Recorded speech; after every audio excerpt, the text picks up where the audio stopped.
agora aqui o Milad Neto, ele que é diretor de desenvolvimento de negócios da Jato do Brasil. Oi, Milad, seja muito bem-vindo, boa tarde para você. Tudo bem, boa tarde, Daniel, boa tarde, Cabral, tudo bom? Prazer aqui estar com vocês. Prazer é nosso, obrigado. Boa tarde, meu amigo. Pela participação. Milad, eu queria aproveitar que começar falando aí sobre a produção de carros, né, divulgada hoje pela Anfávia, né? As montadoras elas fecharam o mês passado com 238 mil veículos fabricados em agosto, número que supera em 43,9% o total do mesmo mês de 2021. Na comparação com julho, a alta foi na produção foi de 8,6%, chegando a 238 mil veículos fabricados, atingindo o recorde do ano e superando pela primeira vez o acumulado de 2021. Queria saber qual que é a sua avaliação em relação aos resultados divulgados aí pela Anfávia. Claro, Cabral. A Jato é especializada na parte de venda de emplacamento. A gente acompanha também a parte de produção, mas a parte superficialmente, né? Mas, de qualquer forma, são números positivos, a gente não pode discordar do que foi visto, do que a gente está vendo, mas muito dessa produção está sendo destinada à venda direta, não à venda varejo. E isso, de qualquer forma, não é tão positivo para a indústria. O que é venda direta, né? Para vocês poderem entender. Para o leigo poder entender, é a venda destinada à locadora, fundamentalmente. São aquelas vendas de 800 veículos, 2.000 veículos, né? Uma das locadoras, inclusive, teve uma venda muito grande agora nesse último mês. Então, esses números, na verdade, eles são, de certa forma, um tanto quanto distorcidos em função de uma necessidade de entrega e as locadoras não estavam comprando ultimamente. Então, isso é necessário ser analisado também. Os números não mentem, tanto a produção quanto os emplacamentos foram muito positivos e isso é muito bom para a indústria, né? A gente veio de números muito ruins, até junho a gente completou um ano de números negativos em comparação ao ano anterior, falando de vendas, né? E aí em julho e em agosto a gente teve números bem positivos. Então, tanto em produção quanto em vendas, a gente não pode falar que esses números são negativos. Mostram um aspecto positivo na indústria automotiva nacional. A gente tem que comemorar, sim. O quanto dessas vendas ruins esse ano não foi pela falta do consumidor, e sim do carro? Eu tenho uma amiga minha que ela trabalha só um exemplo para complementar a história. Ela trabalha ela é uma empresa de importação e exportação. Para todo mundo falar, não é minha esposa, literalmente não é minha esposa, que eu sempre dou o exemplo dela, mas esse caso não é minha esposa, é uma amiga nossa, que teve uma grande fábrica em São Paulo que parou a fabricação porque não conseguia tirar peça da China pelo lockdown. Então, o que eles tiveram que fazer? Eles foram lá na Mongólia, olha o rolo que eles fizeram. Eles pegaram o avião para a Mongólia, dentro da Mongólia, se deslocaram até a divisa com a China. A fábrica com a divisa da China levou até a divisa com a Mongólia, porque era a peça que dava para transportar como pessoa física. Mas parava toda a linha de freio da fábrica, inteiro, parou durante um período. Aí da Mongólia, totalmente legal, foi na Receita Federal, ó, tô com isso, é tudo legal, é que o lockdown não tá me deixando tirar. Aí esse voo da Mongólia passou da Europa e veio pro Brasil. Então a minha dúvida é o quanto esses lockdowns chineses, Omicron, que nós chegamos até em janeiro, atrapalhou essa produção, emplacamento, etc. Não, bastante. A gente fez um estudo no começo do ano, na época estava em torno de 110 mil unidades que deixaram de ser produzidas no Brasil. Hoje, possivelmente, esse número dobra. O que é interessante a gente enfatizar é que a cadeia produtiva está mais ajustada hoje em dia. Está no limite, tá? Eu sei muito bem de qual a montadora que praticou esse tipo de movimentação. Foi bem interessante e muito esperto o que eles fizeram. Os custos foram lá para cima, mas eles não pararam a produção, o que é muito interessante. Muitas fábricas tiveram que parar a produção e a gente verifica que ainda existia um ciclo até pouco tempo atrás, que uma parava, outra abria, outra parava e assim ia, né? A gente tinha um processo desse muito constante. Outras montadoras optaram por eliminar alguns elementos eletrônicos que tinham muitos semicondutores. A questão do lockdown na China foi um problema muito recorrente, porque a gente tem, historicamente, após uma pandemia global, que afeta, qualquer problema que afeta globalmente algum sistema, a gente tem um problema de logística muito grande, um encarecimento de logística muito grande. Esse processo estava inicialmente estabilizado, aí teve um novo problema via China, e eles têm uma política de tolerância zero à Covid. Então, qualquer caso de Covid, a cidade para. E foi esse o problema que estava ocasionando o problema originário na China. Então, fábricas paravam, tudo parava, produção parava, então você tinha um congestionamento nos portos. A gente recebia fotos, a gente tem uma base da Jaco na China também, o pessoal compartilhava algumas fotos com a gente, e na própria mídia você conseguiria ver isso, algumas fotos dos portos chineses totalmente parados, com filas enormes de navios esperando aguardar para serem carregados. E esse também aumentou o prazo de entrega, o frete também aumentou em dólar, aumentaram os custos. Então, essa estratégia dessa montadora específica foi uma estratégia muito inteligente.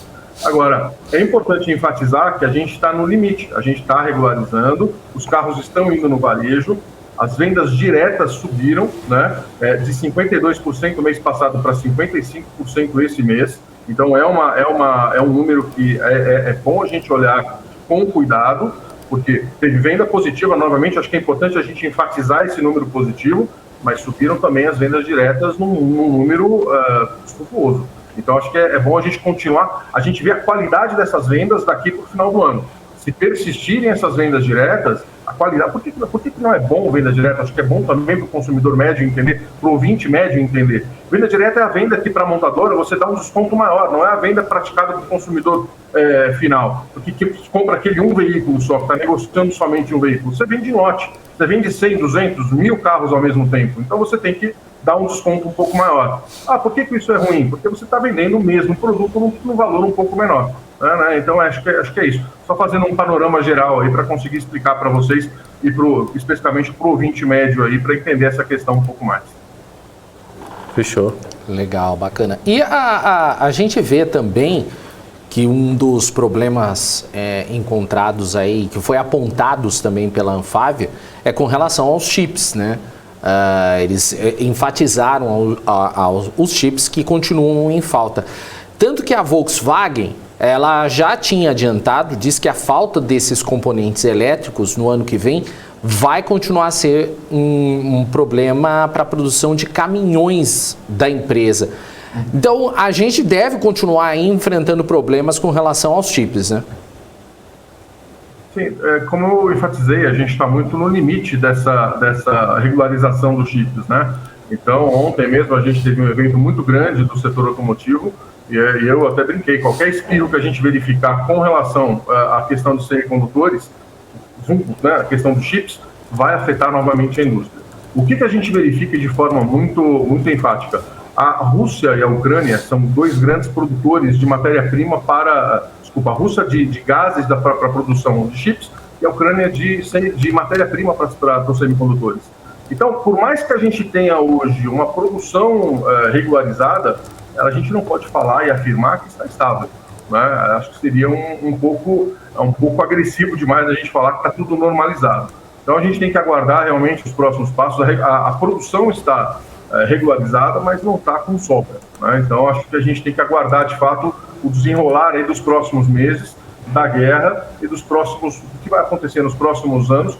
Lembrando que a cada ano que passa, a utilização de semicondutores, de chips, de eletrônica embarcada nos veículos é cada vez maior. Então, a exigência é cada vez maior. Nesse sentido, cada vez mais chips são necessários, né? Ao passo que na década de 80 você tinha super poucos chips, hoje você tem veículos com mais de 1000 chips embarcados de forma até relativamente fácil de ser encontrados. Carros muito populares, tem uma quantidade aí acima de 400 e 500 chips de uma forma muito fácil. Ou seja, era uma coisa meio que aguardada, né, de que haveria esses problemas. E ainda com essa questão da guerra já dificulta ainda mais. Mas se a gente não tivesse a guerra hoje, a gente conseguiria ter uma normalização rápida? Possivelmente. O problema é que, somando-se tudo a isso, existe uma fábrica no Japão, grande produtora de chips, que pegou fogo também. Nossa. Né, de semicondutores para a indústria automotiva. Então, feito todo esse processo, ainda teve essa questão da fábrica, e ela era uma grande fornecedora de semicondutores para a indústria. Então, feito todo esse panorama negativo, tem essa fábrica ainda que pegou fogo, e acho que a gente tem que lembrar também que quando veio a pandemia, a indústria internacional automotiva parou, foi praticamente a zero, né, a parte de produção. Indo a zero, a gente teve um advento de todo mundo indo para cá. Quem continua trabalhando, a maioria das pessoas muitos foram desempregados, claro, né, perderam o emprego, mas quem continuou trabalhando foi para o home office, foi para um aspecto de home office. Nesse sentido, a gente viu indústrias como uma Lenovo, por exemplo, tendo recorde de vendas de laptop, tendo recorde de vendas recorde de faturamento. Por que isso aconteceu? Porque teve muita venda de laptop, teve venda de televisão muito grande, porque as pessoas passaram a ficar dentro das suas residências.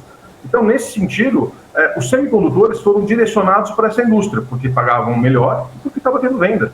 A indústria automotiva entrou para o final da fila. Cara, né, a lógica das indústrias. Você não quis? Paciência, você vai entrar para o final da fila agora. Tem uma indústria bombando de querendo comprar, então você vai lá para o final da fila, carinha, não tem como. Esse foi o grande problema da indústria nacional, internacional automotiva. Globalmente a gente teve, não foi um problema localizado no Brasil. Brasil, Estados Unidos, Europa, Ásia, todos os mercados tiveram problema com a questão dos semicondutores. Eu vou te fazer uma pergunta que, se você falar para mim, eu não me sinto à vontade de responder, problema zero me falar isso, zero. A pergunta é o seguinte: o mundo quer ficar ecológico. Aí você vai numa Calunga da vida aqui em São Paulo, pede para eles, poxa, eu quero uma resma de papel reciclado. Ele é mais caro do que o papel comum.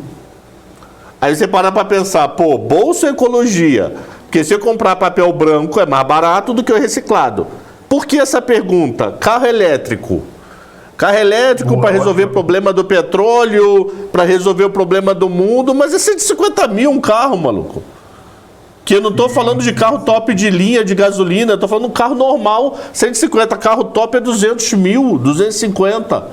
Então uma dúvida e aí, como é que o setor está pensando? A resma já tem há 20 anos e não conseguiu ficar mais barata do que o papel branco. Como o mundo elétrico pode resolver isso? Acho que a discussão vai muito além do que isso, viu, Cabral? Na verdade, você tem a questão da utilização da bateria e lá no último ciclo de vida dela, o que fazer com a bateria. Hoje estão acontecendo soluções de baterias recicláveis, estão tendo uma discussão muito séria. Ontem, inclusive, nesse fórum que teve uma discussão muito salutar nesse sentido. Então, existe uma mudança nesse conceito, né? É uma tecnologia nova. Hoje a gente tem no Brasil aproximadamente 3% do mercado. Teve uma exponencial, um crescimento exponencial ano a ano da indústria automotiva para o segmento elétrico, eletrificado, na verdade, inclui-se os híbridos também. Mas se somando os 3 últimos anos, aproximadamente 0,7% do mercado total brasileiro são de veículos elétricos. A gente tem uma jornada muito longa, tá? O Brasil é um país continental, falta infraestrutura, falta legislação, então tem uma série de discussões legais nesse sentido, de ter uma legislação, seja ela qual for, para as pessoas terem um norte para saber aquilo que vai acontecer no futuro, aonde eu vou investir e como eu vou investir. Isso a gente não tem ainda. Existe uma grande interrogação. Então você vê hoje grandes empresas, grandes montadoras do segmento de alto luxo, de alto esporte investindo, mas até onde vão? Né? Até onde vão conseguir investir? Até onde vão investir? E se vão ter uma rentabilidade nesse sentido lá na frente, né? Porque de repente, imagina a loucura, não vai acontecer isso, mas imagina se de repente fecha o mercado. Qual o investimento que elas fizeram? Vão perder tudo? Não vai acontecer isso, tá?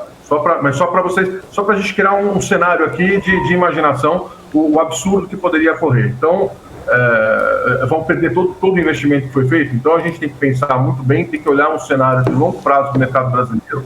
A gente não tem hoje uma infraestrutura satisfatória, minimamente satisfatória para atender mercados de elétrico puro, né? Então hoje eu vejo que no primeiro passo os elétricos vão estar concentrados nos grandes centros, cidades acima de 1,5 milhão de habitantes, com certeza. No segundo ciclo, daqui para 5 anos, vai cair para cidades entre 800 e 1,5 milhão de habitantes, mais ou menos. E aí, quem sabe, mais para frente, para cidades menores. Mas a gente não vai ver cidades abaixo de 200 mil habitantes como centros de desenvolvimento de carros elétricos, como polos de carros elétricos. Eu vou muito para uma cidade no interior de São Paulo chamada Tatuí. Não que Tatuí não vá ter carro elétrico, tem até hoje, mas não vai ser um centro de carros elétricos. Esse é o ponto. Esses carros elétricos vão ficar concentrados nos grandes centros. São Paulo, Campinas, Ribeirão, quem sabe, Brasília, Belo Horizonte, Rio de Janeiro.